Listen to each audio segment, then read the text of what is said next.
This is the Sierra Designs Flashlight 2 UL, and I'm not sure what I think of it. There's a couple of issues that I am not able to figure out with the tent. As you can see here, the corners of the backside of the tent lift off the ground. I've tried this in several configurations of guy out, and no matter what I do, the rear just lifts off the ground. And when it rains, it's a little better with some weight, with some gear in the tent weighing that back part down, but still the corners do lift up.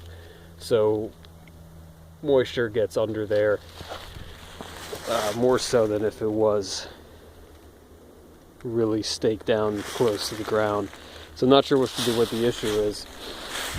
My guess is that the poles, the two poles that you can replace with the trekking poles, these guys here, my guess is that these poles are just a little bit too tall and it's forcing the back off the ground. So I'm gonna have to look into that a little bit further. And this is fully guyed out. So I've got that guyed out, the gear closet's guyed out, backside of the tent's guyed out.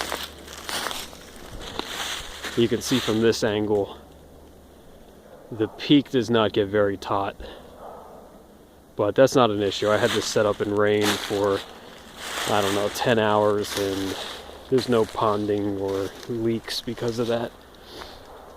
Even on the top portion, there was a little bit of ponding, but that was just because I didn't have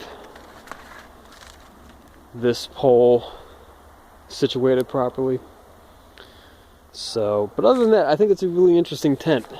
I've never seen anything quite like this, and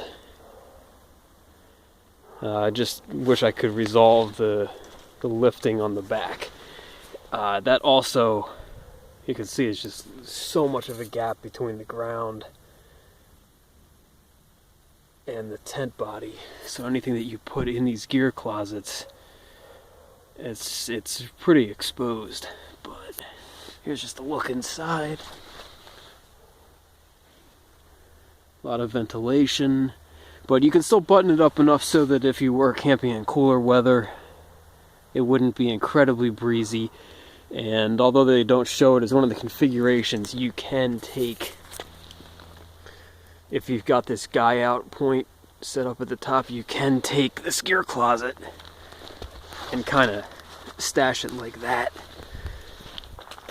So you cover up that triangular mesh window if you really wanted to button the tent up. But obviously you can't have anything stashed in the gear closet at that point. But if you're just a solo camper with the two-person version of this, you've got plenty of room. Lengthwise it's perfect. I'm 5'10", no issues there. It's got a pretty spacious peak height. It doesn't come with that guy wire that I've got running across there. And actually it doesn't even come with enough stakes to have the gear closet staked down and run these wires here. So I'm not sure. It's an expensive tent, at least by my tent buying budget. So that's about it.